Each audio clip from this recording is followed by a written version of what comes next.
पृथ्वीराज चौहान से लेकर राणा सांगा और महाराणा प्रताप जैसे राजपूत राजाओं का नाम आप सभी ने सुना होगा। राजपूत राजा अपनी वीरता के लिए देश भर में मशहूर हैं। लेकिन जितनी फेमस राजपूत राजाओं की वीरता है, उतना ही विवादित उनकी उत्पत्ति का इतिहास रहा है। राजपूत कौन थे, कहां से आए, इन सवालों के जवाब में कई कंट्रोवर्सीज हैं। कुछ इतिहासकार मानते हैं कि राजपूत विदेशी थे, तो कुछ का मानना है कि राजपूतों की उत्पत्ति राजपुत्र शब्द से हुई है, यानी कि राजपूत भारत के ही रहने वाले थे। तो आखिर सच क्या है? क्या सचमुच राजपूत भारत के रहने वाले थे या फिर वो विदेशी थे जो बाद में भारत आकर सेटल हो गए? आज के इस वीडियो में हम इन्हीं सवालों के जवाब आपको देंगे, तो वीडियो को अंत तक जरूर देखिएगा, क्योंकि अपना इतिहास नहीं जानोगे तो खुद को कैसे पहचानोगे। राजपूतों का इतिहास बहुत विवादित रहा है। उसकी वजह यह है कि राजपूतों के बारे में जो भी जानकारी हमें मिलती है वो हर्षवर्धन के शासनकाल के बाद से मिलती है, यानी कि 7वीं सदी के आसपास से। इससे पहले एंशिएंट इंडिया में राजपूत शब्द हमें नहीं मिलता। जैसे कि वेदों में राजपूत शब्द की जगह क्षत्रिय शब्द मिलता है और राजपुत्र शब्द मिलता है। इसके बाद ना तो बौद्ध धर्म में ना ही जैन धर्म में इस शब्द का कोई जिक्र मिलता है, जबकि इन ग्रंथों में उस टाइम का अच्छा खासा लेखा जोखा मिल जाता है, जिसके आधार पर इतिहास भी लिखा गया। फिर मौर्य काल, सातवाहन और कुषाण काल, यहाँ तक कि गुप्त काल में भी राजपूत शब्द हमें नहीं मिलता। राजपूतों के बारे में जानकारी जो मिलती है वो हर्षवर्धन के बाद से मिलनी शुरू होती है, और इसलिए इनकी उत्पत्ति को लेकर कई दावे किए जाते रहे हैं। क्योंकि इस टाइम पर जो सबूत मिलते हैं वो सटीक नहीं है। आपको ये आगे समझ में आ जाएगा। देखिए, राजपूतों की उत्पत्ति को आप 3 सोर्सेस से जान सकते हैं। पहला है इंस्क्रिप्शंस, यानी कि अभिलेख, दूसरा है हिस्टोरिकल टेक्स्ट और तीसरा है रिलीजियस टेक्स्ट। अब अगर इंस्क्रिप्शंस की बात करूं तो 3 बड़े सोर्स हैं जहां पर राजपूतों का जिक्र मिलता है। इसमें मेन है ग्वालियर और एहोल अभिलेख। एहोल अभिलेख में राजपूत राजाओं का नाम तो मिलता है, जैसे कि इसमें गुर्जर राजपूतों का नाम मिलता है, लेकिन इसमें उनकी उत्पत्ति कैसे हुई इस बारे में ठोस जानकारी नहीं मिलती। ठीक ऐसे ही राजस्थान में साल 959 का एक अभिलेख मिलता है, जिसे कि राजौर अभिलेख कहा जाता है। इसको अगर आप देखोगे तो यहाँ मथन देव नाम के राजपूत राजा की बात आती है, और ये भी गुर्जर प्रतिहार डायनेस्टी से ही जुड़े हुए बताए जाते हैं। लेकिन इनकी उत्पत्ति कैसे हुई इस बारे में इस इंस्क्रिप्शन में भी कोई जानकारी नहीं मिलती है। ऐसे ही अगर देखा जाए तो हिस्टोरिकल टेक्स्ट में भी 3 टेक्स्ट बहुत इंपॉर्टेंट हैं। पहला है कल्हड़ की लिखी राजतरंगिनी, जो कि कश्मीर के इतिहास के बारे में बताती है। ठीक वैसे ही दूसरा है ज्योतिरीश्वर ठाकुर का वर्ण रत्नाकर और जैनाचार्य हेमचंद्र सूरी का कुमाल पाल चरित। इन तीनों ग्रंथों में 36 राजपूत कुलों का जिक्र मिलता है। लेकिन इसमें एक प्रॉब्लम है, इन तीनों की लिस्ट एक दूसरे से मेल नहीं खाती। इनमें जो राजाओं के नाम है वो अलग अलग लिखे हुए हैं। असल में राजपूतों के उदय का जिक्र मिलता है पृथ्वीराज रासो से। इसमें बताया गया है कि राजपूतों की उत्पत्ति असल में अग्नि से हुई है। लेकिन पृथ्वीराज रासो में ये बात कहाँ से आई? तो हमारे धार्मिक ग्रंथों में ये बात लिखी हुई है। हालांकि वहां पर राजपूतों का जिक्र नहीं है, लेकिन इस अग्नि यज्ञ के बारे में जरूर बताया गया है। भविष्य पुराण और भागवत पुराण में इस बात का जिक्र मिलता है कि जब असुरों का आतंक बढ़ा तो महर्षि वशिष्ठ, महर्षि गौतम और महर्षि अगस्त्य ने राजस्थान के आबू पर्वत पर जाकर एक विशाल यज्ञ किया, और इसी यज्ञ से चौहान, परमार, चालुक्य और प्रतिहार राजाओं का जन्म हुआ। तो पृथ्वीराज रासो में जो अग्नि से उत्पत्ति की कहानी लिखी हुई है वो यहीं से आती है। यानी कि अगर देखा जाए तो राजपूतों की उत्पत्ति के मामले में कोई बहुत ज़्यादा ठोस सबूत नहीं मिलता, और क्योंकि ठोस सबूत नहीं मिलता तो यहीं से हिस्टोरियंस अपनी अपनी थ्योरी बनाते हैं, जिसमें कुछ कहते हैं कि राजपूत तो विदेशी थे और कुछ मानते हैं कि राजपूत क्षत्रिय हुआ करते थे। अब हम सबसे पहले ये जान लेते हैं कि राजपूतों को विदेशी मानने के पीछे तर्क कौन कौन से दिए जाते हैं। एक ब्रिटिश हिस्टोरियन हुए हैं कर्नल जेम्स टॉड। वो मानते हैं कि राजपूत असल में विदेशी हैं। इनकी उत्पत्ति कुषाणों, शकों और हूणों से हुई है, क्योंकि राजपूत सनातन परंपराओं को नहीं मानते। उनका अपना तर्क है कि अधिकतर राजपूत राजा जो थे वो नॉन वेजिटेरियन थे, जो कि सनातन परंपरा के विरुद्ध है। इसलिए राजपूत देशी ना होकर विदेशी लोग हैं। ऐसा ही थॉट विलियम क्रूक भी रखते हैं। उनका मानना है कि सभी राजपूतों का ओरिजिन गुर्जर राजपूतों से हुआ। ये गुर्जर कुषाण वंश की एक ब्रांच थे, क्योंकि आज भी गुर्जरों में कसाना गोत्र मिलता है, जो कहीं ना कहीं कुषाणों को ही रिप्रेजेंट करता है। वहीं कुछ हिस्टोरियंस राजपूतों को हूणों से जोड़कर देखते हैं, जो कि सेंट्रल एशिया से इंडिया पर अटैक कर रहे थे। कुछ हिस्टोरियंस ऐसे भी हैं जो तर्क देते हैं कि राजपूतों के सभी कुल गुर्जरों से निकले हैं। ये गुर्जर 9वीं सदी में अफगानिस्तान के रास्ते से भारत आए और देश के कई हिस्सों में बस गए। इसमें यह तर्क भी दिया जाता है कि गुर्जर शब्द से ही गुजरात शब्द निकलकर आया है। तो दोस्तों अगर आप देखोगे तो ये बात हो गई उन तर्कों की जो मानते थे कि राजपूत भारतीय नहीं हैं बल्कि विदेशी हैं। अब बात कर लेते हैं कि राजपूतों को भारतीय मानने वाले इतिहासकार क्या तर्क देते हैं। तो डॉक्टर दशरथ शर्मा, डॉक्टर गौरी शंकर ओझा और डॉक्टर आरसी मजूमदार जैसे इतिहासकार पहले तो अग्नि से पैदा होने वाली बात को रिजेक्ट करते हैं और उसके बाद उनका मानना है कि ज्यादातर राजपूत क्षत्रियों और ब्राह्मणों से ही उभरे और वो पूरी तरह से भारतीय थे। क्योंकि राजपूतों के कुछ ट्रेडिशन विदेशियों से मेल खाते हैं तो सिर्फ इस आधार पर उन्हें विदेशी नहीं कहा जा सकता। ये सारे हिस्टोरियंस ये मानते हैं कि पुराणों और बाण भट्ट के हर्षचरित में भी क्षत्रिय राजाओं के पुत्रों के लिए राजपुत्र शब्द यूज हुआ। बाद में यही राजपुत्र शब्द राजपूत बन गया। इसलिए राजपूत हिंदू क्षत्रिय परिवारों के वंशज थे। इसीलिए हर्ष की मृत्यु के बाद जिन क्षत्रिय राजकुमारों ने अपने स्वतंत्र राज्य स्थापित किए वो सभी अपने आप को राजपूत कहते थे। ये इतिहासकार ऐसा भी मानते हैं कि बेशक इस टाइम पर विदेशियों ने इंडिया के वेस्टर्न और नॉर्थ वेस्टर्न पार्ट पर हमले किए थे, फिर उसके बाद उन्होंने हिंदू परंपराओं को अपनाया, जैसे कि कुषाण वंश ने ऐसा किया था, और फिर हिंदू समाज ने भी उन्हें एक्सेप्ट किया था और राजा होने की वजह से इन विदेशियों ने खुद को राजपूत कहना भी शुरू कर दिया। लेकिन इसका मतलब ये नहीं है कि हम राजपूतों को विदेशी मानने लगे। ये हिस्टोरियंस लिखते हैं कि मेवाड़ के गहलोत राजपूत परिवार के असली संस्थापक शासक बप्पा रावल थे, जो कि एक ब्राह्मण थे। वहीं गुर्जर प्रतिहार वंश के संस्थापक हरिसेन भी एक ब्राह्मण थे, जिनकी एक पत्नी क्षत्रिय थी और दूसरी ब्राह्मण थी। ठीक ऐसे ही चंदेल राजपूत ऋषि चंद्रत्रेय के वंशज हैं, जो कि चंद्रमा से पैदा हुए थे, और परमार राजपूत राष्ट्रकूटों से खुद को जोड़कर देखते हैं, जो कि क्षत्रिय हुआ करते थे। डॉक्टर दशरथ शर्मा ने अपनी किताब अर्ली चौहान डायनेस्टीज में डॉक्टर मजूमदार को सपोर्ट करते हुए ये सारी बातें मानी हैं। उनका कहना है कि राजपूतों के सभी इंपॉर्टेंट राजवंश जैसे कि चौहान, गहलोत, पल्लव, कदम्ब, प्रतिहार और परमार वंश के जो संस्थापक थे वो ब्राह्मण थे। इसके पीछे की वजह ये थी कि जब हर्षवर्धन की मौत हुई तो भारत में काफ़ी अनस्टेबिलिटी आ गई थी। इसी टाइम पर अरब्स और टर्किश अटैक होने शुरू हो गए थे इंडिया पर। इन हमलों से बचने के लिए ब्राह्मणों ने अपनी संस्कृति और धर्म की रक्षा के लिए हथियार उठाए और क्षत्रिय राजपूत अंततः राजपूत कहलाने लगे। तो दोस्तों ये वो दोनों तर्क हैं जो राजपूतों के उदय को लेकर दिए जाते हैं। आज के टाइम पर विदेशी होने की बात को ज्यादातर नकार दिया गया है, कोई एक्सेप्ट नहीं करता और कहा जाता है कि राजपूत भारतीय ही थे।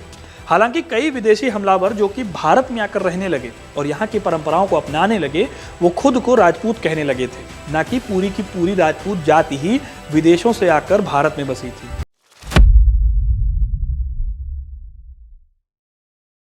8वीं सदी की शुरुआत भारत के लिए काफी अहम थी। साल 711 में सिंध के राजा दाहिर पर हमला करके मोहम्मद बिन कासिम ने सिंध में इस्लाम को पहुंचा दिया था। इसके बाद सिंध के रास्ते भारत के नॉर्थ और वेस्ट पर खूब हमले हुए, जिससे कई राज्य नष्ट हो गए। इसमें गुजरात के गुर्जर और चित्तौड़ के मोरी वंश के साथ साथ वल्लभी के मात्रक भी शामिल थे। जब ये सब हो रहा था तब जन्म हुआ एक ऐसे राजा का जिसने आगे चलकर विदेशियों को भारत की जमीन से बाहर खदेड़ दिया। राजस्थान के सबसे ताकतवर राजपूताना में से एक मेवाड़ की स्थापना करके इस राजा ने राजस्थान को मजबूत बनाया। ये महान राजा कोई और नहीं बल्कि बप्पा रावल थे, जिन्हें इतिहास में और भी कई नामों से जाना जाता है। 7वीं शताब्दी में भारत में गुहिल्ला राजपूतों की शुरुआत हुई। इनकी 3 शाखाएं थी, पहली नागदा, दूसरी किष्किंधी और तीसरी धोड़ या धवगढ़। इसमें से नागदा ब्रांच लंबे समय तक टिक पाई। माना जाता है कि चित्तौड़ में तब मौर्यों का राज हुआ करता था और नागदा इनके सामंत रहे होंगे। इसी नागदा ब्रांच से बप्पा रावल आते थे। राजस्थान की लोक कथाओं में कहा जाता है कि बप्पा रावल के पिता गुहिल वंश की 7वीं पीढ़ी में जन्मे थे। जब बप्पा रावल बहुत छोटे हुआ करते थे तो भीलों के साथ संघर्ष में उनके पिता की मृत्यु हो गई। इस टाइम पर इनके कई दुश्मन थे, इसलिए इन्होंने छिपकर रहना शुरू किया। ये एक ब्राह्मण परिवार के घर जाते थे गाय चराने, लेकिन इनके अंदर की लीडरशिप क्वालिटी और लड़ने का जज्बा देखते हुए ये जो ब्राह्मण परिवार था, इनके ऋषि हरित ने इनको शस्त्र और शास्त्र की शिक्षा दी। कहा जाता है कि ऋषि हरित के आशीर्वाद से ही बप्पा रावल को मेवाड़ का राज्य प्राप्त हुआ था। इसी दौरान साल 730 के आसपास भारत में अरब हमले फिर से शुरू हुए। वैसे भी कासिम के हमले के बाद सिंध का दरवाजा खुल चुका था। उस रास्ते से अरब भारत पर आकर अलग अलग हिस्सों पर हमले कर रहे थे, लेकिन अरबों के इन हमलों का उन्हें करारा जवाब भी मिला। उस टाइम पर देश में कई ऐसे राजा हुआ करते थे। कश्मीर और पंजाब में मुक्तपीड़ भाइयों ने अरबों को हराया, तो गुजरात में नवसारी का युद्ध हुआ जिसमें चालुक्य और राष्ट्रकूट राजाओं ने अरबों को मात दी। वहीं राजस्थान पर हमला करने वाले अरबों का सामना 2 महावीर योद्धाओं से हुआ, नागभट्ट और बप्पा रावल। इतिहासकार आरसी मजूमदार कहते हैं कि 725 के आसपास जब अरबों ने चित्तौड़ पर कब्जा किया था, तब वहां पर मौर्य वंश के राजा रूल कर रहे थे। ये राजा कमजोर हुआ करते थे। इसके बाद नागभट्ट और बप्पा रावल की सेना से जब अरब हार गए, तो इन्होंने अरबों को खदेड़ते हुए सिंध के पास पहुंचा दिया। उनके शौर्य की वजह से ही कई सालों तक अरब राजस्थान पर हमला करने की हिम्मत नहीं कर पाए। फिर आरसी मजूमदार ये भी बताते हैं कि बप्पा रावल इतने फेमस हुए कि उन्हें ही गोहिल्ला वंश का संस्थापक माना जाने लगा और उनको चित्तौड़ का राज मिल गया। एक तरह से देखा जाए तो चित्तौड़ पर राज करने वाले बप्पा रावल पहले गोहिल थे। इसी वंश के बाद राणा प्रताप और राणा कुंभा जी ने मेवाड़ की गद्दी संभाली और बप्पा रावल को इन सिसोदिया राजाओं ने पूरा सम्मान दिया। बप्पा रावल के बारे में माना जाता है कि मेवाड़ के आराध्य देव एकलिंग जी महाराज, इनकी स्थापना भी बप्पा रावल ने ही की थी। बप्पा रावल के इतिहास में जो सबसे बड़ी दिक्कत आती है वो ये है कि उनके काल में, यानी कि 8वीं सदी में, उनके बारे में कोई बड़ा अभिलेख नहीं मिलता या ना के बराबर अभिलेख मिलता है। उनके बारे में जो भी पता चलता है उसके सबूत उनसे करीब 200 साल बाद के टाइम के हैं। यहाँ तक कि कई इतिहासकार उनके नाम को लेकर भी कंफ्यूज होते हैं। बप्पा रावल के बारे में जो पहला अभिलेख मिलता है वो साल 977 का है, जो कि उदयपुर में मौजूद है।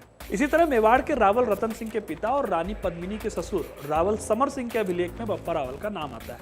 इसके बाद दिल्ली सुल्तान अलाउद्दीन खिलजी के हमले में साल 1300 ईस्वी के आसपास ये रोहिल्ला शाखा जो है वो खत्म हो जाती है और मेवाड़ में सिसोदिया वंश का शासन आता है। इन्हीं सिसोदिया वंश के राजा महाराणा कुंभा के अभिलेख में बप्पा रावल का नाम मिलता है, लेकिन इन सारे अभिलेखों में वंशावलियां अलग अलग हैं। इसलिए इतिहासकार मानते हैं कि कालभोज, शिलादित्य या खुम्मान में से कोई एक बप्पा रावल हो सकते हैं, यानी कि 3 नाम है और बप्पा रावल इनमें से कोई एक है। महाराणा कुंभा के टाइम पर ही एकलिंग महामात्मय ग्रंथ लिखा गया। इस ग्रंथ में बप्पा रावल से जुड़ी कई कहानियां हैं। इसी को लेकर माना जाता है कि एकलिंग नाथ की स्थापना बप्पा रावल ने की थी। आगे चलकर जब अंग्रेजों का भारत पर कब्जा हुआ और उन्होंने भारत के इतिहास पर काम करना शुरू किया, तो एक अंग्रेज कर्नल जेम्स टॉड को बप्पा रावल की इन कहानियों के बारे में पता चला। इस दौरान भगवान शिव से जुड़े कुछ सोने के सिक्के भी मिले, जिसमें भोपदेव लिखा हुआ मिला। माना गया कि बप्पा रावल क्योंकि शिव के भक्त थे, इसलिए सिक्के भी शायद बप्पा रावल से जुड़े हुए हैं।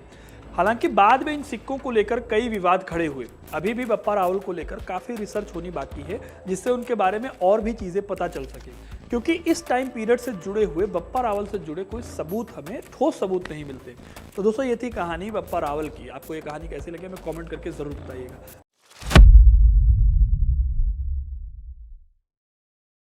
हिंदुस्तान में जब मुगल सत्ता धीरे धीरे अपने पैर पसार रही थी, तब कुछ महान राजपूत राजाओं ने इसका पुरजोर विरोध किया। इस विरोध की शुरुआत हुई थी महाराणा सांगा के द्वारा। बाद में इन्हीं राणा सांगा के पोते महाराणा प्रताप ने अकबर के सामने सरेंडर करने से मना कर दिया था।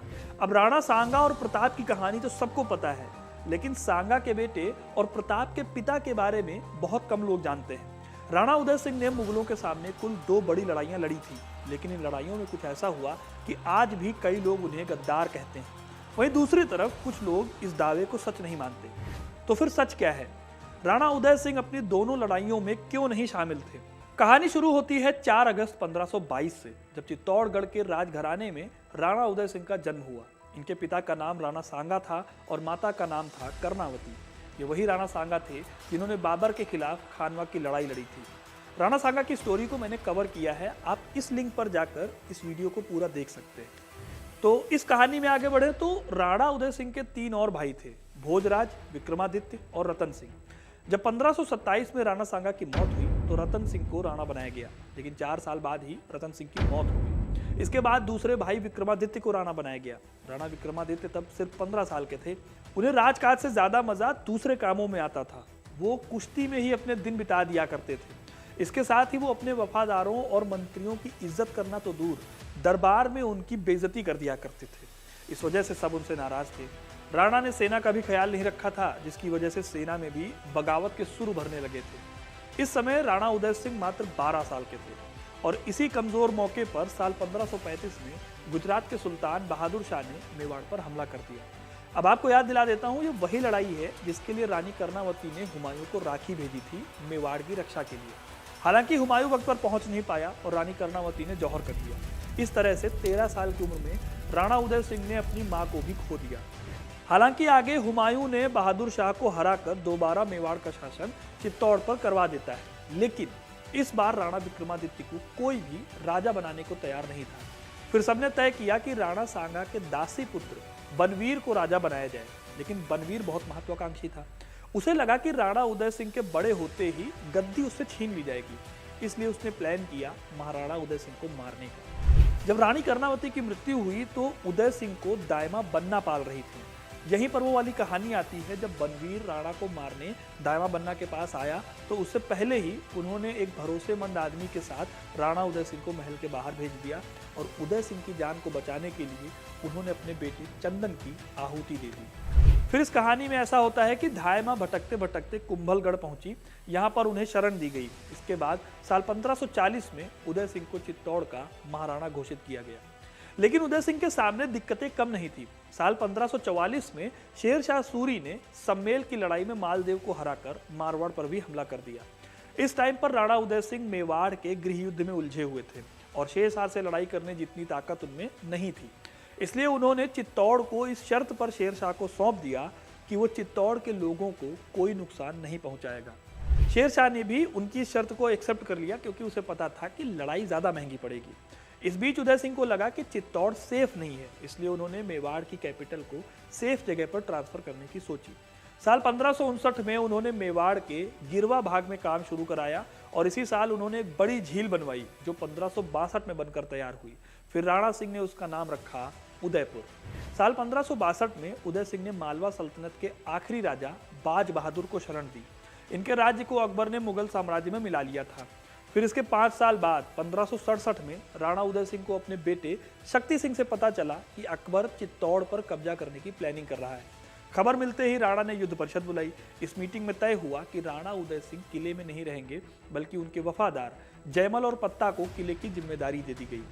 इधर 23 अक्टूबर 1567 को अकबर ने चित्तौड़ के निकट अपना पड़ाव डाला। उधर किले की जिम्मेदारी देकर उदय सिंह गोगुंदा के किले में चले गए। कई महीनों की घेराबंदी के बाद आखिरकार फरवरी 1568 को अकबर ने किले पर कब्जा कर लिया। खैर, चित्तौड़ के मुगलों से हार जाने के बाद उदय सिंह ने अपनी राजधानी उदयपुर में ट्रांसफर कर ली। 4 साल बाद 1572 को उनकी मौत गोगुंदा के किले में हो गई। इसके बाद महाराणा प्रताप ने गद्दी संभाली और जीवन भर अकबर से लड़ाई लड़ते रहे स्वाधीनता के लिए। अब दोस्तों, शेर शाह सूरी से समझौते और अकबर से लड़ाई के वक्त मैदान छोड़ने की वजह से कई लोग उदय सिंह को गद्दार और डरपोक कहते हैं। लेकिन क्या ये पूरी तरह से सच है?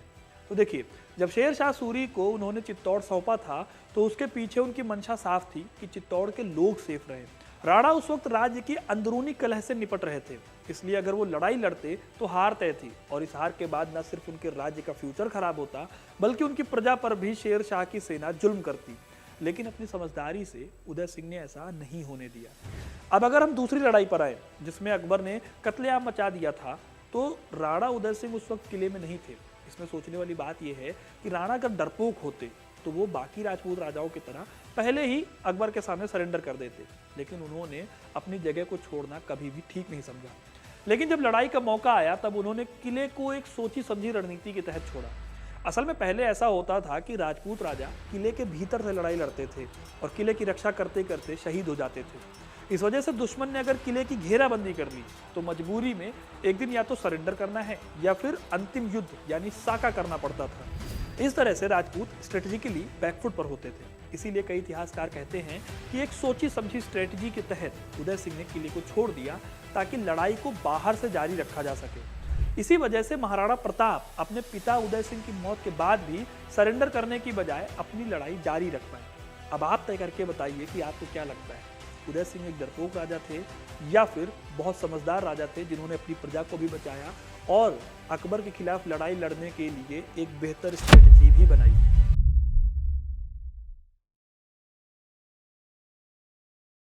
भारत के इतिहास में 2 लोगों के बीच की लड़ाई सबसे बड़ी है।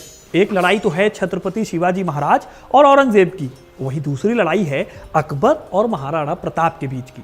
आज हम बात करेंगे अकबर और महाराणा प्रताप के बीच की सबसे बड़ी राइवलरी की। दोनों की लड़ाइयों में सबसे प्रसिद्ध है हल्दी घाटी की लड़ाई। इस युद्ध में कौन जीता, यह सवाल आज तक बिना जवाब के रह गया है। दोनों राजाओं के फैंस अपने अपने हिसाब से दोनों को विजेता बनाते हैं। इस युद्ध में लड़ाई कुछ ऐसे हुई कि हार और जीत की तमाम व्याख्याएं हो सकती हैं। महाराणा प्रताप और अकबर दोनों के ही खेमे एक दूसरे के तर्क को काटकर अपने राजा को विजेता साबित कर सकते हैं। लेकिन एक तथ्य यह भी है कि वो उन चुनिंदा राजपूतों में से एक थे जिन्होंने अकबर के सामने सरेंडर नहीं किया था। भले ही हल्दी घाटी की लड़ाई के बाद महाराणा प्रताप को जंगलों में भटकना पड़ा था, लेकिन अगर आप सिर्फ राणा प्रताप को हल्दी घाटी के युद्ध से ही जानते हैं तो कहानी अधूरी रह जाएगी। महाराणा प्रताप की कहानी पूरी होती है एक ऐसे युद्ध से जिसमें उन्होंने मुगलों को घुटने टेकने पर मजबूर किया था। अब यह बात अलग है कि इस युद्ध की उतनी बात नहीं होती जितनी हल्दी घाटी के युद्ध की बात होती है। इस जंग को इतिहास में जाना जाता है दिवेर की लड़ाई के नाम से। ये वो जंग थी जिसमें सिर्फ महाराणा प्रताप ने नहीं बल्कि उनके बेटे ने भी अपनी वीरता का परिचय दिया था। लेकिन अफसोस की बात यह है दोस्तों कि इस युद्ध के बारे में इतिहास को गहराई से जानने वाले ही लोग जानते हैं, बाकियों को इसका पता तक नहीं है। इसीलिए आज मैं आपको बताऊंगा कि दिवेर की जंग में महाराणा प्रताप ने कैसे हल्दी घाटी का बदला लिया था। दोस्तों, दिवेर की जंग इतिहास का वो किस्सा है जो कई लोगों की जबान पर नहीं है। याद रखने को हल्दी घाटी की लड़ाई याद रखी जाती है, ज्यादातर बहसें भी इसी जंग पर आके रुक जाती हैं, लेकिन दिवेर की जंग वो अध्याय है जिसे आपको कभी नहीं भूलना चाहिए। लेकिन इस जंग के महत्व को समझने के लिए, इसको अच्छे से जानने के लिए आपको हल्दी घाटी के युद्ध को भी समझना होगा। मैं आपको पहले बताऊंगा कि हल्दी घाटी के युद्ध में हुआ क्या था, फिर आप कमेंट करके बताइएगा कि इस जंग में जीता कौन, और उसके बाद आपको दिवेर की लड़ाई की इंपॉर्टेंस अपने आप समझ में आ जाएगी। तो चलिए महाराणा प्रताप की वीरता के किस्सों को शुरू करते हैं। 9 मई 1540 को चित्तौड़ के कुंभलगढ़ किले में जन्म होता है महाराणा प्रताप का। उनके पिता चित्तौड़ के महाराज उदय सिंह थे। उदय सिंह की मृत्यु के बाद महाराणा प्रताप को अपने भाई जगमाल से उत्तराधिकार की लड़ाई लड़नी पड़ी। हालांकि असली उत्तराधिकारी थे महाराणा प्रताप, तो उन्हें गद्दी मिली और साल 1576 में वो महाराणा बन गए। इस वक्त तक अकबर राजपूताना के ज्यादातर राजा अकबर के साथ हाथ मिला चुके थे या फिर वो अकबर से हार चुके थे, लेकिन प्रताप ऐसा करना नहीं चाहते थे। उन्हें पता था कि आज नहीं तो कल जल्दी ही वो और अकबर की सेना दोनों आमने सामने होंगे। इसीलिए प्रताप ने मेवाड़ के इलाकों को अपने कंट्रोल में लिया और उन्हें मजबूत करना शुरू किया। इसी के साथ उन्होंने भीलों से अपने पुराने रिलेशंस को तरोताज़ा किया। ये सब प्रताप कर रहे थे और फिर 4 साल बाद वो घड़ी आई जब अकबर और प्रताप दोनों आमने सामने थे, या यूं कहें कि अकबर की सेना के एक राजपूत सेनापति मान सिंह और महाराणा प्रताप दोनों आमने सामने थे। सेनाओं के लिहाज से देखा जाए तो अकबर की सेना काफी बड़ी थी। कहा जाता है कि दोनों सेनाओं में 1 और 4 का रेशियो था, यानी एक मेवाड़ के सैनिक पर 4 मुगल सैनिक। प्रताप जानते थे कि सेना कम होने का मतलब है कि सीधी लड़ाई नहीं हो सकती। इसके अलावा हाथी से लेकर घोड़े तक और तलवार से लेकर तोप तक हर डिपार्टमेंट में महाराणा की सेना मुगलों के आगे कहीं नहीं ठहरती थी। इसीलिए उन्होंने हल्दी घाटी के दर्रे में मुगल सेना को फंसाने की सोची। हल्दी घाटी कभी आप जाएं या देखें अगर गूगल पे, तो यहाँ का रास्ता बहुत सकरा था। फिर 18 जून 1576 के दिन दोनों सेनाओं के बीच में भिड़ंत होती है। जब युद्ध शुरू हुआ तो राणा की सेना को शुरुआत में बढ़त मिली। उन्होंने हल्दी घाटी से मुगल सेना को खमनौर तक धकेल दिया। खमनौर में भी उनकी सेना ऊंचाई पर घात लगाकर बैठी थी। मुगलों के खमनौर पहुंचने पर इस सेना ने हमले करने शुरू कर दिए। मुगल सेना इस हमले की वजह से पीछे हटने लगी थी। मुगल सेना के पांव उखड़ने लगे थे। देखिए, लड़ाई में अगर कोई ऊंचाई पर है तो ऊपर से दुश्मन बहुत साफ नजर आता है। नीचे की सेना को अंदाजा लगाने में बड़ी मुश्किल होती है कि आखिर हमले हो कहां से रहे हैं और ऊपर सेना कहां बैठी है। इसी बीच महाराणा प्रताप ने मौके का फायदा उठाने की सोची। उन्होंने भागती मुगल फौज के पीछे अपनी सेना को मैदान में उतार दिया। अब यही वो टर्निंग पॉइंट था जिसने युद्ध को पूरी तरह से बदल दिया। मैदान में प्रताप की सेना कम पड़ गई मुगलों की सेना के आगे। इसके चलते उनकी सेना जल्दी ही हार की कगार पर पहुंच गई। कहा यह भी जाता है कि जब मुगलों का कॉन्फिडेंस गिर रहा था तब उसी समय मुगल कमांडर मेहता खान ने एक अफवाह फैला दी। मेहता खान ने कहा कि अकबर खुद इस जंग में लड़ने आ रहे हैं। इस बात से मुगल सेना को नया जोश मिला और वो तेजी से लड़ने लगे इस युद्ध में।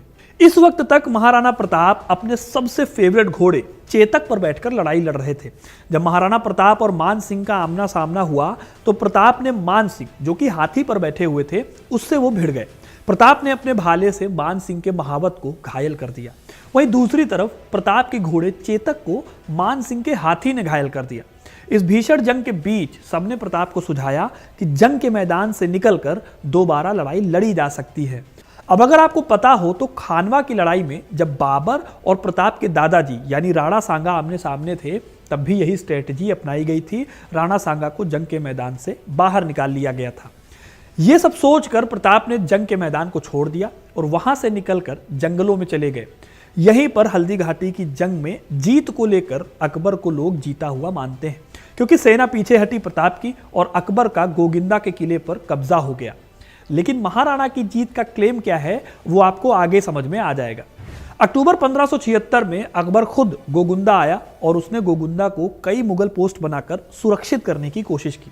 यह सब प्रताप को सरेंडर करने पर मजबूर करने के लिए भी किया जा रहा था, लेकिन महाराणा ने सरेंडर नहीं किया। उन्होंने भीलों और गरासिया जनजाति से जो कुछ सीखा था उसके आधार पर जंगल में अपने दिन बिताए और सही मौके का इंतजार करने लगे। इन्हीं लोगों से उन्होंने जंगल में छिपना, बिना आवाज किए चलना, भेष बदलना और भी बहुत सारी चीजें वो सीखते रहे। जंगल में रहते हुए ही महाराणा प्रताप ने मुगल सेना के खिलाफ छापामार युद्ध करना सीखा। उन्होंने भीलों की मदद से गोगुंदा के किले से मुगलों का बाहर निकलना मुश्किल कर दिया। इतिहासकार बताते हैं कि जिस गोगुंदा किले को मुगलों ने जीता था वो किला अब उनके लिए ही एक तरह का कैद हो गया था। फिर कुछ महीनों बाद अकबर को जब लगा कि गोगुंदा उसके कब्जे में है तो उसने इधर से ध्यान हटा लिया। अब राणा तो इस मौके की ताक में थे ही। उन्होंने तुरंत अपने खोए हुए इलाकों पर कब्जा करना शुरू कर दिया। हल्दी घाटी के युद्ध के बाद अकबर ने महाराणा को पकड़ने के लिए एक या दो नहीं बल्कि अलग अलग 6 सैन्य अभियान भेजे, लेकिन सबके सब खाली हाथ वापस आ गए। इन सब में 6 साल का वक्त लगा और इधर राणा ने भामा शाह की मदद से अपनी 40,000 घुड़सवार की एक नई सेना खड़ी कर ली। इसी सेना के दम पर महाराणा प्रताप ने मुगलों के साथ आखिरी बार 2-2 हाथ किए। यह साल था 1582 और त्योहार था दशहरे का। इस दिन कुंभलगढ़ जिले से करीब 40 किलोमीटर दूर मुगल कमांडर सुल्तान खान तैनात था। सुल्तान खान को बहुत बेरहम कमांडर माना जाता था। कहा जाता था कि उसे मार पाना बेहद मुश्किल काम है, लेकिन प्रताप सुल्तान खान को हराने की सोच चुके थे। दीवेर वो जगह थी जो मुगल सेनाओं के लिए सप्लाई वाले रास्ते पर पड़ती थी और एक तरह से यह मुगलों की बहुत मजबूत चौकी हुआ करती थी।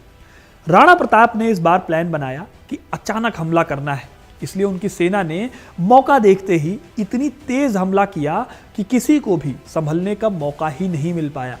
जल्दी ही सुल्तान खान ने इस चीज को देखकर मोर्चा संभाला और एक हाथी पर सवार हो गया, लेकिन महाराणा प्रताप ने उसे हाथी से गिरा दिया। सुल्तान खान जब हाथी से गिरा तो तुरंत एक घोड़े पर सवार होकर लड़ने लगा, लेकिन महाराणा प्रताप के वीर बेटे कुंवर अमर सिंह ने अपने एक वार से घोड़े सहित सुल्तान खान को मार गिराया। जब कमांडर की मौत हुई तो मुगल सेना ने भी हार मान ली और जंग का मैदान छोड़कर भाग निकली। इस जीत से प्रताप की सेना में इतना जोश जगा कि सिर्फ एक दिन में उन्होंने 36 मुगल पोस्टों से मुगलों को बेदखल करके उस पर कब्जा कर लिया। देखते ही देखते प्रताप ने कुंभलगढ़, गोगुंदा और उदयपुर को वापस पा लिया। 1584 में अकबर ने महाराणा के खिलाफ एक आखिरी कैंपेन भेजा, लेकिन इसमें भी अकबर कामयाब नहीं हुआ। हालांकि चित्तौड़ पर भले ही महाराणा प्रताप कब्जा नहीं कर पाए, लेकिन हल्दी घाटी के मैदान से बाहर निकलने के अपने फैसले को उन्होंने सही जरूर साबित किया। इसी वजह से कई लोग महाराणा प्रताप के जंग के मैदान से जाने के फैसले को हार नहीं मानते, एक टैक्टिकल मूव बताते हैं और हल्दी घाटी की जंग में अकबर की हार बताते हैं। अब आप कमेंट करके बताइए कि आपको क्या लगता है, क्या सचमुच हल्दी घाटी की जंग में प्रताप की हार हुई थी या फिर प्रताप ने अकबर को हरा दिया था अपने एक स्ट्रेटेजिक टैक्टिकल मूव के जरिए? अपनी राय कमेंट में जरूर बताइएगा। एक कहावत है, चिराग तले अंधेरा, यानी कि जब कोई चिराग जलता है तो उसके नीचे अंधेरा होता है जहां कोई देख नहीं पाता। जब इस कहावत के लिए आप कोई एग्जाम्पल ढूंढने निकलोगे तो आपको पहला नाम मिलेगा कुंवर अमर सिंह। हो सकता है आप में से बहुत सारे लोगों ने अमर सिंह का नाम ना सुना हो, लेकिन जिनके बेटे थे उनकी कहानी आपने बड़े चाव से सुनी होगी। जी हाँ, अमर सिंह बेटे थे महाराणा प्रताप के। जितने महान महाराणा प्रताप थे उतने ही बहादुर थे उनके बेटे अमर सिंह। लेकिन अमर सिंह की कहानियां भारत के मेन पन्नों पर नहीं आ पाई, क्योंकि राणा प्रताप के किस्सों के आगे उनकी वीरता लोगों को दिख नहीं पाई। 17 बार मुगलों से भिड़कर उनकी ताकत को कमजोर करने वाले कुंवर अमर सिंह की कहानी एक मिसाल से कम नहीं है, लेकिन फिर भी उन्हें क्रिटिसाइज किया जाता है साल 1615 की एक संधि की वजह से। आज के इस वीडियो में आपको पता चलेगा कि महाराणा प्रताप के बाद मेवाड़ का क्या हुआ, चक्रवीर महाराणा अमर सिंह थे कौन और क्यों उन्हें मुगलों के साथ संधि करनी पड़ी। साल था 1582 और दिन था दशहरे का, जब मेवाड़ में कुंभलगढ़ किले से करीब 50 किलोमीटर दूर दिवेर नाम की जगह पर राजपूत टुकड़ी ने मुगलों पर धावा बोल दिया। तब यहां मुगल कमांडर सुल्तान खान की ड्यूटी थी। उसे बेहद खूंखार कमांडर माना जाता था। इतिहासकार आशीर्वादी लाल लिखते हैं कि इस लड़ाई में कमांडर सुल्तान खान को एक भाले से अमर सिंह ने मार डाला था। जल्दी ही इस लड़ाई में मुगल सेना के पांव उखड़ गए और 23 साल के अमर सिंह ने इस जीत को डेडिकेट किया अपने पिता महाराणा प्रताप को। साल 1559 में पैदा हुए अमर सिंह के लिए यह पहली बड़ी जीत थी। दिवेर की जंग से उनके पिता महाराणा प्रताप को बहुत फायदा मिला था। इस जीत के बाद से मुगलों ने चित्तौड़ पर ध्यान देने की जगह दूसरे सूबों को जीतने पर ध्यान लगाया। मौके का फायदा उठाकर राणा प्रताप ने मेवाड़ का एक बड़ा हिस्सा दोबारा जीत लिया, लेकिन साल 1597 में उनकी मृत्यु हो गई। हालांकि उनकी एक इच्छा अभी भी अधूरी रह गई थी और वो थी चित्तौड़ के किले को वापस पाने की। उनके इस सपने को पूरा करने का जिम्मा उठाया उनके बेटे अमर सिंह ने। अब तक वक्त काफी बदल गया था। इधर सामने खड़े थे महाराणा प्रताप के बेटे अमर सिंह, तो वहीं दूसरी साइड पर अकबर की जगह सलीम यानी कि जहांगीर राजपूतों से लोहा लेने के लिए आगे आया था।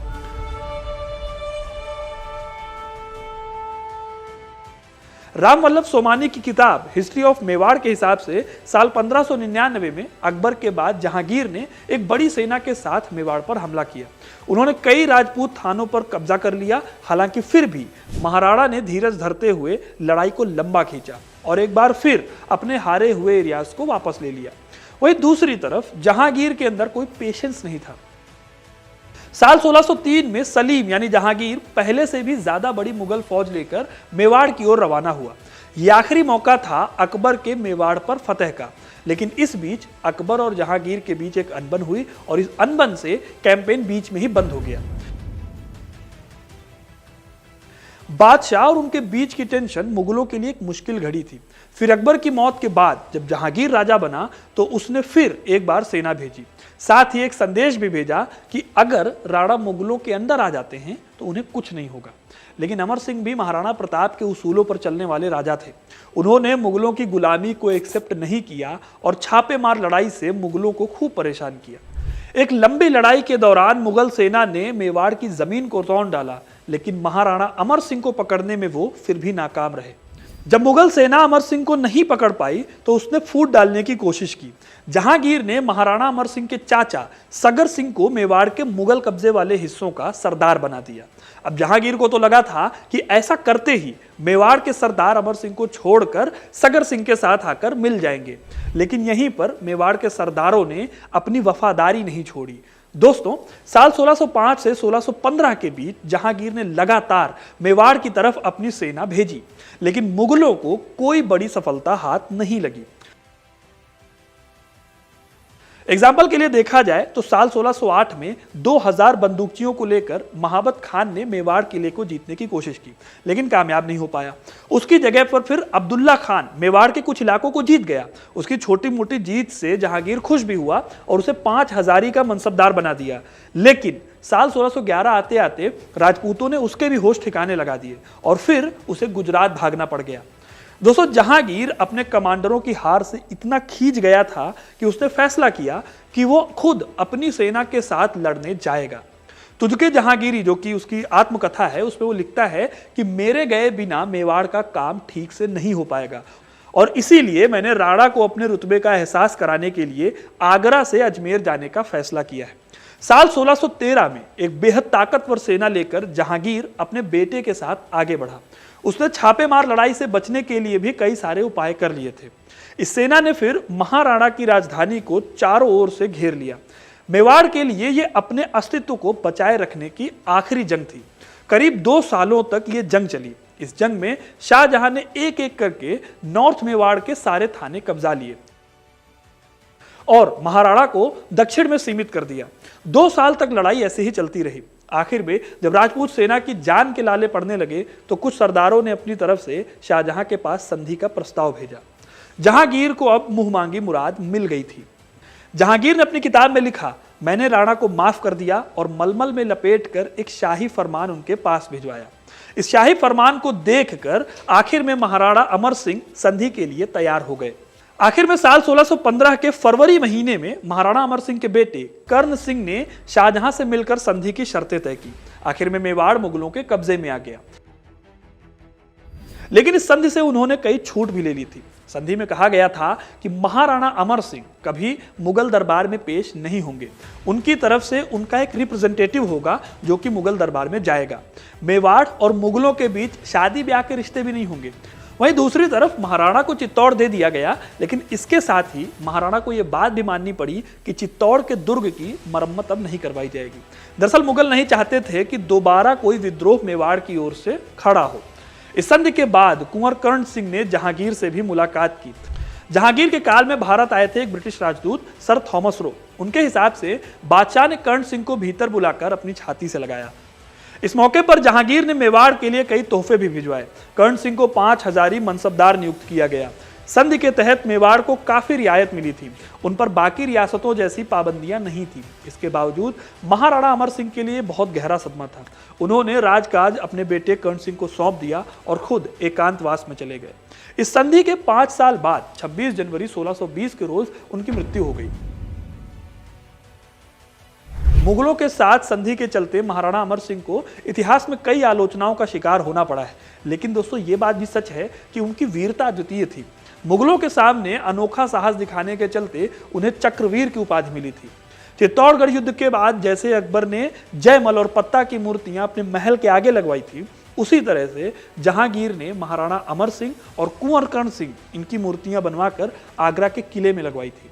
यही नहीं, थॉमस रो के हिसाब से 1615 की संधि कोई जीत नहीं थी, ना ही इस संधि से मुगलों को कोई फायदा हुआ था, बल्कि उल्टे उनके खर्चे बढ़ गए थे।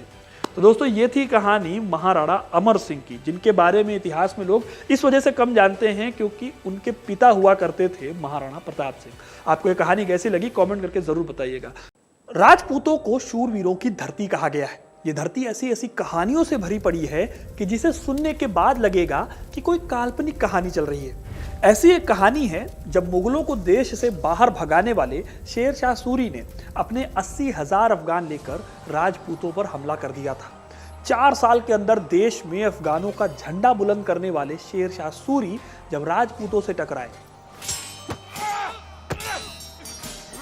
तो जो हुआ वो शेर शाह सूरी के लिए भी किसी अजूबे से कम नहीं था। दोस्तों साल था 1540 जब दिल्ली सल्तनत की गद्दी पर काबिज हुआ शेर शाह सूरी। बिहार से अपने शासन की शुरुआत करने वाले शेर शाह का पहले नाम था फरीद खान। फिर एक दिन ऐसा हुआ कि बिहार के मुगल गवर्नर बहार खान को उसने एक शेर के हमले से बचा लिया। इसके बाद उसे नया नाम मिला, यह नाम था शेर शाह सूरी। इसी शेर शाह ने आगे चलकर अपने दम पर हुमायूं को भारत से बाहर भगाया और दिल्ली पर अफगानों का परचम लहराया। लेकिन इसी दौरान एक कांटे की जंग भी हुई जिसमें उसकी जान जाते जाते बची थी। दोस्तों ये कहानी है 1543 की, जब शेर शाह सूरी ने राजस्थान के मारवाड़ के इलाके पर हमला किया था। अगर आप मारवाड़ के मैप को देखेंगे तो नागौर, जोधपुर, बाड़मेर और पाली इस इलाके में आते थे। अब शेर शाह मारवाड़ को जीतने तो आ गया था, लेकिन इन इलाकों को जीतने के लिए सबसे बड़ी प्रॉब्लम थी जोधपुर। साल 1460 में इस शहर को राव जोधा ने बसाया और मंडोर से राजधानी को जोधपुर में शिफ्ट कर दिया था। इसके बाद से मारवाड़ काफी सेफ हो गया था। असल में यहाँ मेहरानगढ़ का किला बना था जो पुरानी राजधानी मंडोर से काफी ऊंचाई पर बना हुआ था, यानी कि आप आसानी से नीचे आते हुए दुश्मन को देख सकते हैं, अपनी तोपों से सटीक निशाना लगा सकते हैं। ये शेर शाह के लिए बड़ा सिरदर्द था। उसे पता था कि जोधपुर से सीधी लड़ाई यानी कि मौत और हार को दावत, इसलिए उसने जोधपुर को जीतने के लिए एक अलग स्ट्रेटजी अपनाई। उसके साथ 80,000 घुड़सवारों की सेना थी, 40 तोपें थी। ये सारा साजो सामान लेकर उसने जोधपुर से 90 किलोमीटर दूर गिरी सुमेल नाम के गांव में डेरा डाल लिया और सही मौके का इंतजार करने लगा। दोस्तों गिरी सुमेल मारवाड़ का एक छोटा सा गांव था। आज के टाइम पर यह पाली जिले के जैतारण तहसील में पड़ता है। जब मारवाड़ के राजा राव मालदेव ने शेर शाह के गिरी सुमेल में डेरा डालने की बात सुनी तो वो भी अपनी 50,000 की घुड़सवार सेना लेकर पहुंच गए गिरी सुमेल और वहां पर भी उन्होंने डेरा डाल लिया। एक महीने तक तो कुछ नहीं हुआ, दोनों तरफ से घेराबंदी रही, लेकिन धीरे धीरे शेर शाह की हालत पतली होने लगी। असल में शेर शाह के पास अपनी सेना को राशन खिलाने में होने लगी दिक्कत, क्योंकि गिरी सुमेल और दिल्ली में काफी दूरी थी। राशन की कमी से सेना बेहाल होने लगी थी। शेर शाह को जल्दी ही कुछ करना था ताकि उसकी सेना भूखों मरने से भी बच जाए और जो काम वो करने आए थे, यानी मारवाड़ को जीतने, वो पूरा भी हो जाए। इस चाल के तहत शेर शाह ने एक लेटर लिखा। उसने लेटर ऐसे लिखा जैसे कि मालदेव के सरदारों ने उसके साथ हाथ मिला लिया है।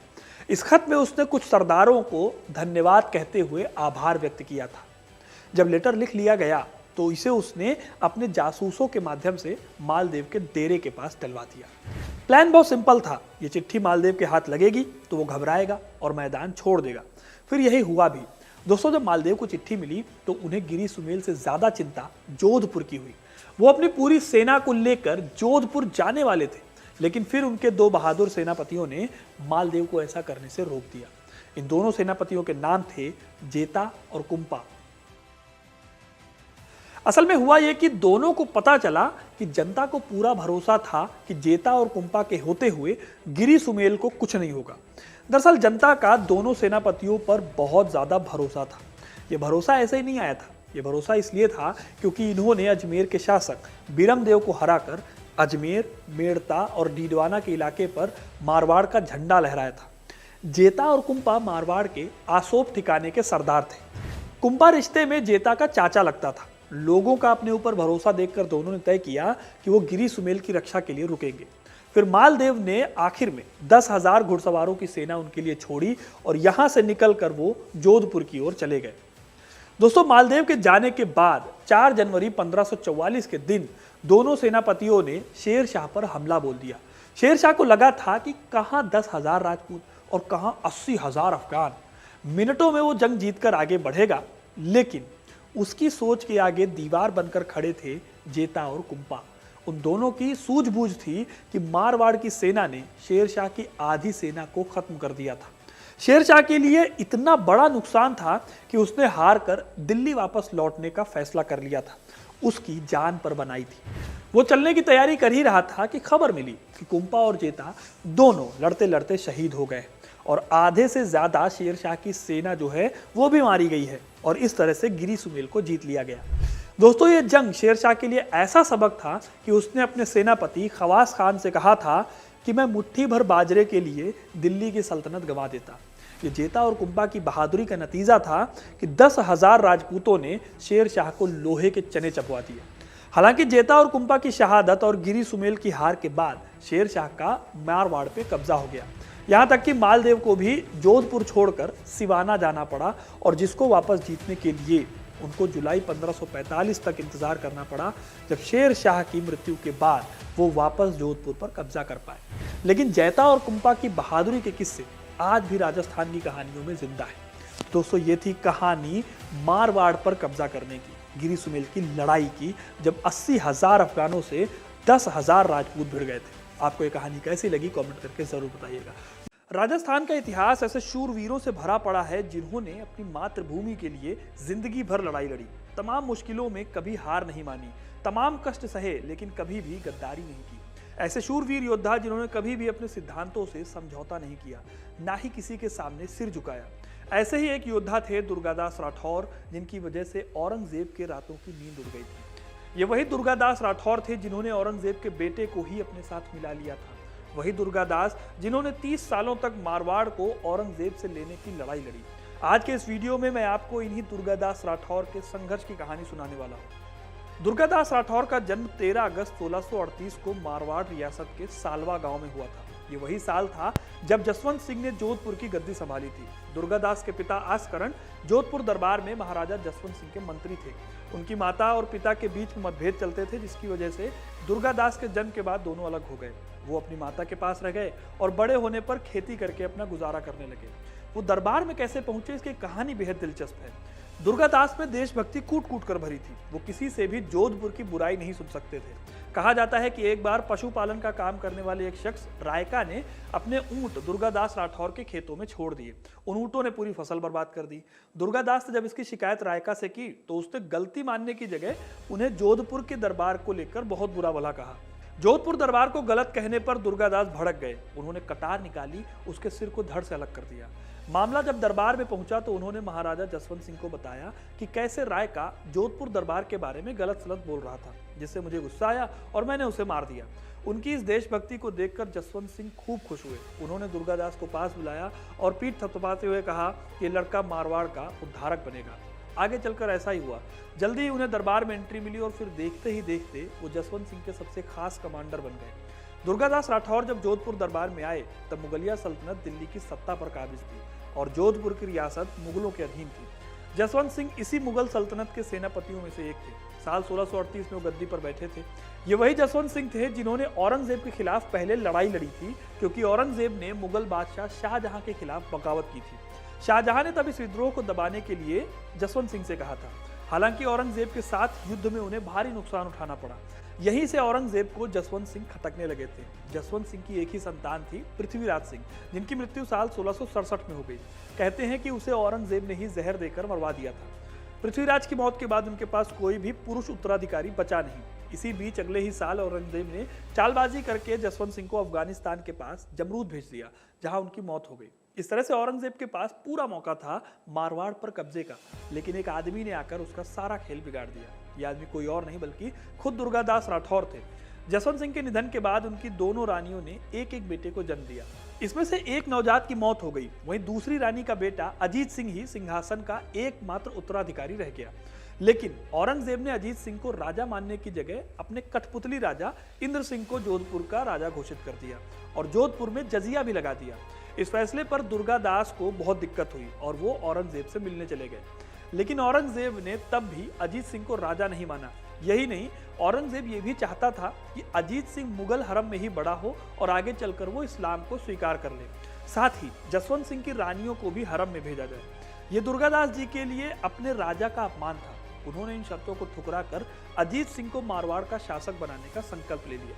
जिस राज्य की बुराई सुनने पर उन्होंने एक शख्स का सिर काट दिया था, उसकी रक्षा के लिए वो मुगलों की दुनिया की सबसे बड़ी सेना से भिड़ने को तैयार हो गए थे। साल 1679 में दुर्गादास ने अजीत सिंह और राज परिवार की रानियों की जिम्मेदारी उठाते हुए अजीत सिंह को बाहर निकालने का फैसला किया। जैसे इस बात का पता चला, मुगलों ने दुर्गादास के साथ युद्ध शुरू कर दिया। इस युद्ध में दुर्गादास और उनकी सेना बहादुरी से लड़ी। आखिर में जब कोई नतीजा नहीं निकला तो हार मानकर औरंगजेब ने अजीत सिंह को दुर्गादास को सौंप दिया। इसके बाद बालक अजीत सिंह को पहले बलुंडा और बाद में माउंट आबू ले जाया गया। यहाँ उन्हें अरावली की पहाड़ियों में कई दिनों तक सुरक्षित रखा गया। यह औरंगजेब के लिए लेकिन बड़ा धक्का था। दुर्गादास ने औरंगजेब को बड़ी चुनौती दी थी। गुस्से में उसने अपने कठपुतली राजा इंद्र सिंह को हटाकर मारवाड़ की गद्दी को सीधे मुगल सत्ता में मिला लिया। इससे मारवाड़ की आज़ादी छिन गई। इसके बाद मारवाड़ के बुरे दिन भी शुरू हुए, क्योंकि इस दौरान मुगलों ने अत्याचार किए, जैसे कि मंदिरों को तोड़ा, शहरों को लूटा और कई मासूमों का कत्ल कर दिया। इस दौरान औरंगजेब ने बेशर्मी से एक दूध वाले के बेटे को भी गद्दी पर बिठाया, जबकि अजीत सिंह को एक धोखेबाज करार दिया। जब ये सब हो रहा था तब दुर्गादास ने मुगलों के खिलाफ लगातार अपनी लड़ाई जारी रखी और कई छापेमार लड़ाइयां लड़ी। उनकी बहादुरी को देखकर उनसे इंप्रेस होकर जोधपुर के आसपास के राज्यों ने भी औरंगजेब के खिलाफ हाथ मिला लिया। इसी बीच अकबर द्वितीय, जो कि औरंगजेब का बेटा था, उसने भी दुर्गादास राठौर के साथ मिलकर अपने पिता के खिलाफ प्लानिंग की। दुर्गादास के साथ मिलकर उसने विद्रोह किया। हालांकि ये विद्रोह कामयाब नहीं हुआ। अकबर मराठा शासक संभाजी के दरबार में भाग गया और बाप बेटे में आगे चलकर समझौता भी हो गया। लेकिन दुर्गादास को अभी भी एक लंबे युद्ध का सामना करना पड़ा। साल 1687 तक दुर्गादास ने लड़ाई जारी रखी, लेकिन उन्होंने कभी हार नहीं मानी। लगातार कोशिश करते रहे। इस बीच उन्होंने कई बार अपनी स्ट्रेटजीज बदली, लेकिन वो कामयाब नहीं हो रहे थे। फिर साल 1704 में अकबर द्वितीय की मौत हो गई। मरने से पहले उसने अपने बच्चों को राठौरों की हिरासत में छोड़ दिया। अपने पोते पोतियों को वापस पाने के लिए उत्सुक औरंगजेब ने दुर्गादास से बातचीत की, लेकिन मारवाड़ को राठौरों को वापस देने से उसने इनकार कर दिया। इसकी बजाय औरंगजेब ने एक समझौता किया। इसमें अजीत सिंह को थोड़ी जागीर दी गई और दुर्गादास को गुजरात का प्रभारी कमांडेंट नियुक्त कर दिया गया। इस तरह से दुर्गादास को छोटी ही सही लेकिन सफलता हाथ लगी। फिर साल 1702 में ही उसने गुजरात के गवर्नर को दुर्गादास को जिंदा या मुर्दा पकड़ने का आदेश दिया। हालांकि दुर्गादास ने सबकी आंखों में धूल झोंकी और गुजरात से निकलकर वो अजीत सिंह के पास मारवाड़ आ गए। इस समय तक अजीत सिंह बड़े हो गए थे और दुर्गादास के कामों से उन्हें थोड़ी दिक्कत होने लगी थी। इसलिए ही दोनों के बीच में टेंशन भी बढ़ गई थी। इसी बीच आता है साल 1707, जब औरंगजेब की हो जाती है मौत। इसके बाद मुगल कमजोर पड़े तो दुर्गादास ने मौके का फायदा उठाया और जोधपुर पर कब्जा कर लिया और उसके बाद मुगलों को मारवाड़ से बाहर कर दिया। फिर उन्होंने अजीत सिंह को महाराज घोषित कर दिया और जो मंदिर तोड़े गए थे उन्हें दोबारा बनवाया। इसके बाद जब दुर्गादास ने राठौरों को उनका गौरव वापस किया तो फिर उन्होंने संन्यास ले लिया। वो उज्जैन में जाकर बस गए, राजपाट से दूर रहने लगे और जहां पर आखिरकार 22 नवंबर 1718 को 81 साल की उम्र में उनका निधन हो गया। जब तक वो जिंदा रहे तब तक औरंगजेब चैन की नींद नहीं सो सका। उनका छत्र अभी भी चक्र तीर्थ यानी कि उज्जैन में मौजूद है, जहां बहुत सारे लोग आज भी ये देखने को आते हैं। दुर्गादास राठौर एक सच्चे नायक और योद्धा थे जिन्होंने 25 साल से 30 साल के बीच में मुगलों से लड़ाई लड़ी, मारवाड़ को वापस जीता और फिर सब कुछ त्याग दिया। तो दोस्तों, ये थी कहानी दुर्गादास राठौर के बलिदान की। आपको कहानी कैसे लगी कमेंट करके जरूर बताइएगा। वीडियो को लाइक और शेयर करना ना भूलें और ऐसी ही तमाम इंटरेस्टिंग कहानियों के लिए हिस्ट्री कनेक्ट को सब्सक्राइब जरूर करें। धन्यवाद।